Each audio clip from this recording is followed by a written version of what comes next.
The window is closed. Go on, get it. I feel so stupid when I read these books.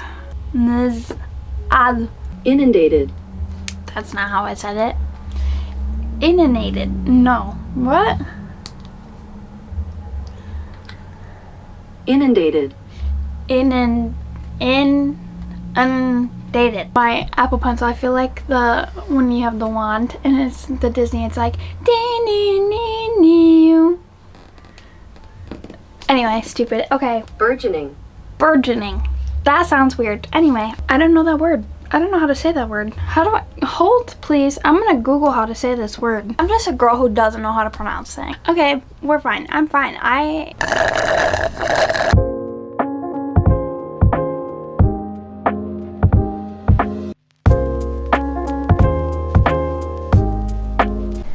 Hi, hello, and good evening. Welcome back to my channel. If you're new here, then hi, I'm Helena, and today we're going to be doing another blind TBR for October, which is crazy. So we're literally like done with the year, basically, is what it feels like. So yeah, we're just going to blindly choose the TBR. These are the stacks that we got left, so we're just gonna get right into it.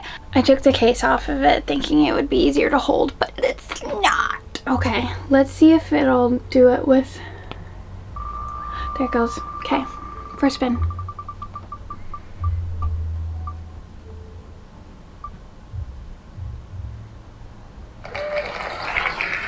$19, okay, right here. So, I also have nails on this time, so we'll see how this goes. Don't know how strong these suckers can be. I've had them on for 3 days, so we'll see. Okay. The Songbird and the Heart of Stone. So this is book 3, technically, not including novella, but technically book 1 in the new duet. This is, I think, Misha's story. I've heard that it's Misha and not like Mish. I thought it was just Mish, but it's Misha, apparently. So this is Misha's story. I've heard some not great things about The Songbird and the Heart of Stone, so I'm kind of nervous for it. But I love Carissa Broadbent's writing, and I love her stories. So anyway, that's book 1. I lied. That's book 3, technically. We're still going to choose 5 of the blind ones. We're still going to choose 5 of those, so don't worry about that. But we have 2 other books on the TBR for this month. So we have Phantasma by Kaylee Smith, because this is my Fable Book Club's pick of the month. So I will have that linked down in the description for you to come join and read Phantasma with us. So excited about this. I've been dying to read that in the like Halloween-y spooky time. I've heard that those are just very atmospheric reads, so yeah, that's what we're gonna do. And then we also have The Spell Shop by Sarah Beth Durst on our TBR for October, because this is my mom and my aunt and I's buddy read. So we haven't done a buddy read since 4th Wing. But yeah, so we have this and Phantasma. This is my Fable Book Club's pick of the month. And then this is my mom and my aunt's buddy read for the month as well. The Songbird and the Heart of Stones. Description, let's read this. Okay. Misha lost everything when she was forcibly turned into a vampire. Her home, her humanity, and most devastating of all, the love of the sun god to whom she had devoted her life. Now sentenced to death for murdering the vampire prince who turned her, redemption feels impossible. But when Misha is saved by Asar, the bastard prince of the House of Shadow, with a past as brutal as his scars, she's forced into a mission worse than execution, a journey to the underworld to resurrect the god of death himself. Wait, that actually sounds so good. Okay, wait. Yet Misha's punishment may be the key to her salvation. In a secret meeting, her sun god commands her to help Asar in his mission, only to betray him by killing the very death god she'll help resurrect. Misha and Asar must travel the treacherous path to the underworld, facing trials, beasts, and the vengeful ghosts of their past. Yet most dangerous of all is the alluring call of the darkness and her forbidden attraction to Asar, a burgeoning bond that risks invoking the wrath of gods. As her betrayal looms, the underworld closes in and angry gods are growing restless. Misha will be forced to choose between the redemption of the sun or the damnation of the darkness. Okay, I know the angle changed and I'm so sorry. My battery died, and apparently all of my other batteries were dead too, so I had to plug it in. Anyway, we're fine. So you're currently plugged in right now. So also, if my iPad dies, don't know what we're gonna do. I don't know why people are hating on this because this sounds so good, especially since I liked the God aspect in book 1. So let's do pick number 2. If it'll go. I say I didn't know if it was gonna go because I was touching it or not.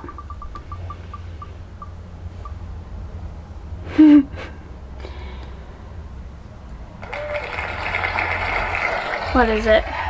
9.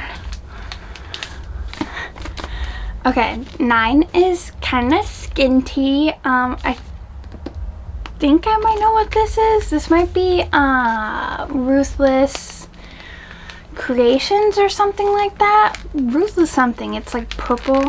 Oh my god. I can't get it open. Anyway. Just because I'm pretty sure that's like the only skinny book that I had on the TBR. Nope, I lied. So not what I thought it was going to be. Book 2 is Spark of the Everflame by Penn Cole.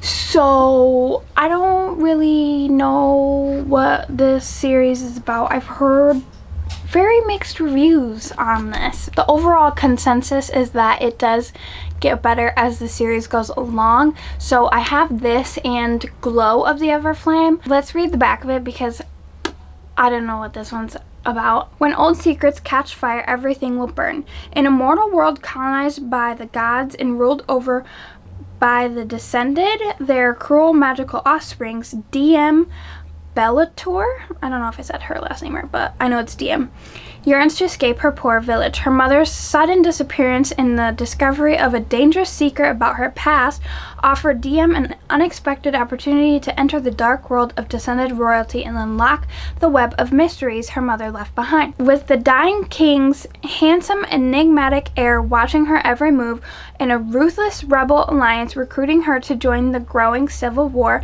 DM will have to navigate the unwritten rules of love, power, and politics in order to save her family and all of mortal kind.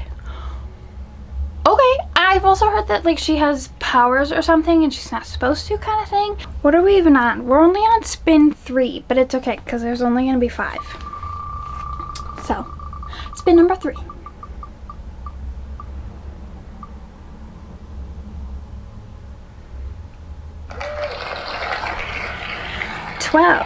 Oh, okay. So far they've all been from the top row. And they've all been the dark wrapping paper. I do not want to pop my nail off. Because these are just press-ons. Because, hello, focus please. These are just press-ons because if you don't know, which I don't think any of you know because I haven't talked about it. I'm allergic to all nail products. I have done Gel-X, gel nail polish, regular polish, acrylic, all of it. I am allergic to all of it. So this is my first time trying press-ons with nail glue because every time that I had an allergic reaction until I figured out what the was going on, I had to go get on steroids and that is not fun at all. So yeah, I don't want to pop a nail off, but I do just have more nail glue that I can just, you know, re-glue it back on. But these have been on for 3 days, so we're trying to see how long they can go. Oh no. Okay, remember when I said that I was done picking the same books because that's not fun for you or for me? You have in fact seen this one before because I didn't read it and I just in fact wrapped it instead. The Irresistible Urge to Fall for Your Enemy is our 3rd book of the Spinnies. So let's read. As you all know, I showed this in the last video. The end papers are adorbs. Okay, loyalties are tested in this slow burn, enemies to lovers romantasy following an assassin and a healer forced to work together to cure a fatal disease while resisting the urge to kill each other or worse, fall in love. When Osric Mordaunt, I don't know, don't ask me, girl. When Osric, member of the something Order of Assassins falls ill, he realizes he needs the expertise of a very specific healer. A fate would have it that healer belongs to an enemy faction, the Halen Order. Aurene and her fellow Halen are inundated by sick children suffering from an outbreak of a previously long forgotten pox. Unable to get the funding needed to launch an immunization program, the Halen Order is desperate for money, so desperate that when Osric breaks into their headquarters to bribe Aurene to heal him, she is forced to accept. As Osric and Aurene work together to solve not only his illness but the mysterious reoccurrence of the pox, they find themselves ardently denying their attraction, which only fuels the tension between them. I have a feeling that this book is going to make me feel stupid just by trying to read the blurb, so that's gonna be super fun. So we're just gonna move right along. Okay, let's do our fourth pick.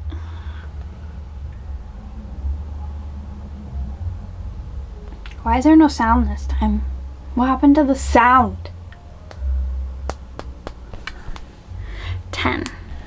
Again on the top, but this one's a white one. Okay, definitely a paperback. I don't know anything else besides that. So let's see. Again, I'm trying not to pop a nail off. This is definitely paperback. Is this the Josiah? Heck yeah. Okay, this way. I'm so excited for this. This is like Egyptian high fantasy, I'm pretty sure. So let's read the back because this I've been so excited for. Okay, it's actually not that bad. I was like, wow, this is actually a pretty big book.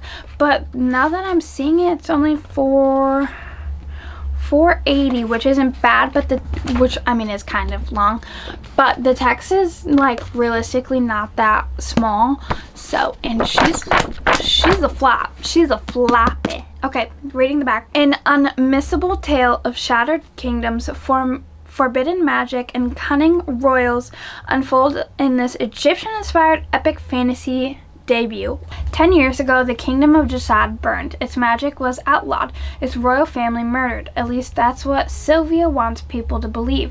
The heir of Jasad escaped the massacre, and she intends to stay hidden, especially from the armies of Nizal, I'm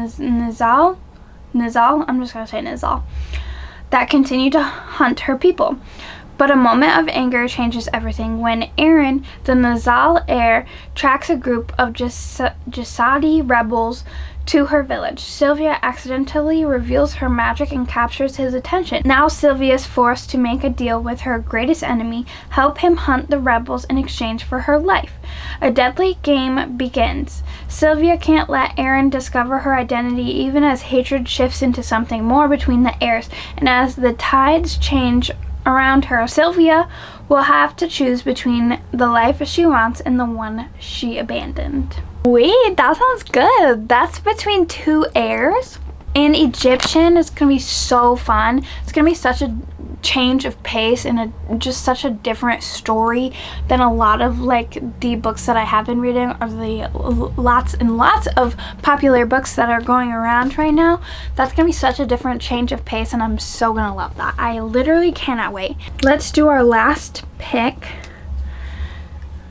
for this video.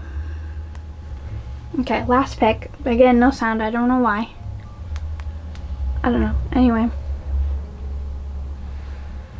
What are we at? 13. Hey, one on the bottom finally. Oh no, this is kind of a biggie too. Okay. This one's, that's a hardback. Okay. She's a biggie too. I really don't know what this one is. So I'm opening this such a stupid way. Anyway, yes! Get off me. Okay, anyway. Arcana Academy by Elise Kova. Okay. Also, this sounds right up my alley because a lot of people know that in my life, I'm a witch and I love all things witchy and everything, obviously, hence my suite looks the way it does. Yeah, so I'm excited for this. Also got the cool gold edging version. So it's also signed. I didn't even see that. So let's look. Hold on, I'm getting distracted by a map. We love a good academic setting for the fall, obviously, because that's when people go back to school. Let's read this one. My leg is falling asleep. Okay. A woman who wields magical tarot cards lands herself in a false engagement with the headmaster of a mysterious academy in this first installment of an enthralling fantasy romance series from the best-selling author of A Deal with the Alchemy. Yeah, yeah, she is. Wait. Okay, so she's fake engaged to the headmaster of the school? Isn't that a little illegal? Clara Greysword has survived the underworld of Eclipse City through thievery, luck, and a whole lot of illegal magic. After a job gone awry, Clara is sentenced to a lifetime in prison for inking tarot cards, a rare power reserved for practitioners at the elite Arcana Academy. Just when it seems her luck has run dry, the Academy's enigmatic headmaster, Prince Kalis, offers her an escape for a price. Kalis believes that Clara is the perfect tool to help him steal a tarot card from the king and use it to recreate an all-powerful card long lost to time. In order to conceal her identity and keep her close, Kalis brings Clara to Arcana Academy, introducing her as the newest first-year student and his bride-to-be. Thrust into a world of arcane magic and royal intrigue where one misstep will send her back to prison or worse. Clara finds that the prince she swore to hate may not be what he seems, but can she risk giving him power over the world and her heart, or will she take it for herself? Oh, shitballs. Girl, get on there. I didn't fully know what this was about, but this sounds even better. Sounds like we're gonna have a good magic system. Let's do a recap, okay? Because I've been talking for way too long. We have Phantasma by Kaylee Smith, my Fable Book Club pick of the month, so come join us and read Phantasma with us. Then we have My Mom, My Aunt, and I's buddy read of the month, which is The Spell Shop by Sarah Beth Durst. Then our first poll was The Songbird and the Hearthstone by Carissa Broadbent. This is book 1 in the Shadowborn duet, but technically book 3 of hers. Then we have Spark of the Everflame. This cover is so shiny, I feel like I'm blinding you guys. Then we have The Irresistible Urge to Fall for Your Enemy by Bridget Knightley. This, excited but also nervous. I've heard that it's good and I've heard that it was a letdown. So then we got The Jasad Heir. I'm so excited for this. This is going to be different from anything that I've probably ever read because it's Egyptian. And lastly, we got Arcana Academy by Elise Kova. This TBR, 1 is huge, and 2, definitely not going to get through it at all, and 3 has some really good books on it. Besides it being gigantic and scary and huge and, all the things, I want to get to all of these. Will I? Most likely no. So this is the October TBR. It's really all fantasy. I'm going to put these down before I break my wrist trying to hold these up any longer. So this is our October TBR. Wish me luck because God only knows I'm gonna need it. This is now what the blind TBR is looking like. We only have these 10 left, so we are halfway through the blindly choosing the TBR. So that means we will have November and December. So beginning of next year, we will be either back to the Bookopoly game or doing something different if I come up with something better than the Bookopoly game. Anyway, thank you so much for watching, and I will see you guys in my next one. Bye!